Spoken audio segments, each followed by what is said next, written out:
The 2024 Major League Baseball season is officially here. It's opening day across the league, and the Red Sox are beginning their campaign on the road to Seattle. The Sox have a 3-road series before their home opener at Fenway Park on Tuesday, April 9th.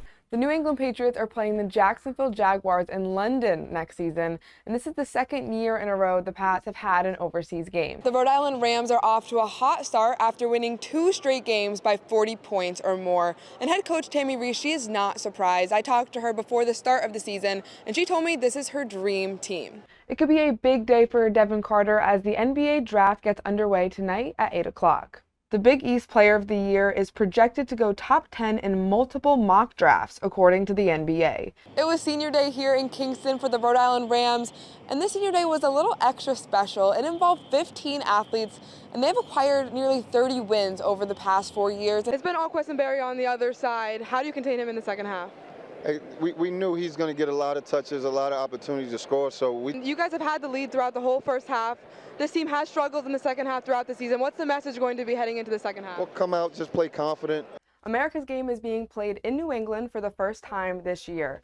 Army-Navy will be restoring their historic rivalry at Gillette Stadium on December 9th. Certainly not the start of the season that head coach Archie Miller wished for against Quinnipiac last week, but since day one, Miller has preached that this team will go through adversity. Like you said, a week off. They play Marquette on Wednesday.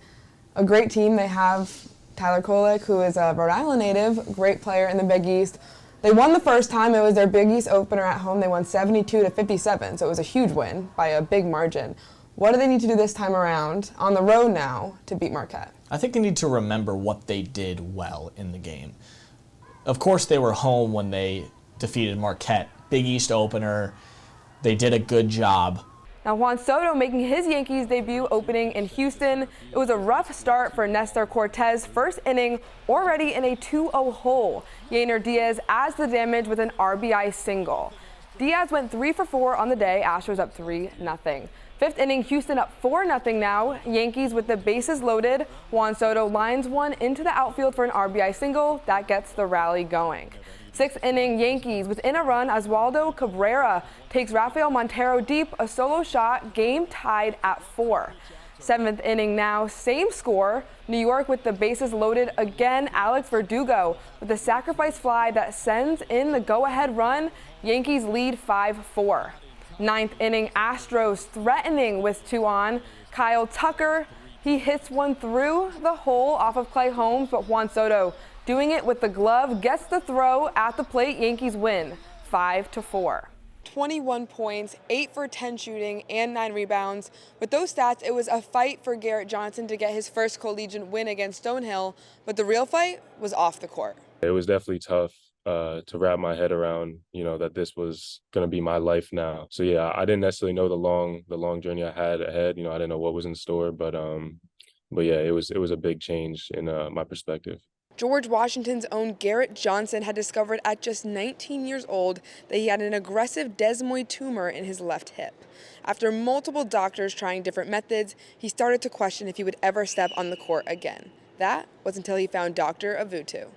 It was just really gave me a lot of confidence hearing him talk about it like that, because at that point it had been a year and a half of doing different things and nothing had worked yet. He followed through. He delivered on his word, and we started chemotherapy treatment, and it worked. After 9 rounds of chemotherapy, 4 surgeries, and having to leave the Princeton basketball program to focus on his health, Garrett Johnson was finally ready to get back on the court, and it was Coach Caputo who gave him the opportunity. He was willing to take a chance on me. They came and saw me work out while I was still on chemo, and they actually had me come to campus the day after one of my chemo sessions and had me work out.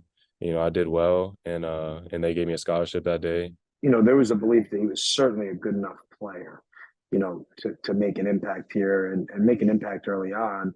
Obviously we did our research on the medical piece, but ultimately, what I told him is like, look, we believe in you. And of course, it's a coach's job to teach his players, but Coach Caputo says he can learn a few things from Garrett Johnson. Yeah, and I just think we marvel at him. If you have your health, you really have a lot, and you have the ability to affect change. And so, for me, he draws it's a lot of inspiration that is drawn from his journey. And this is just the beginning of Garrett Johnson's story.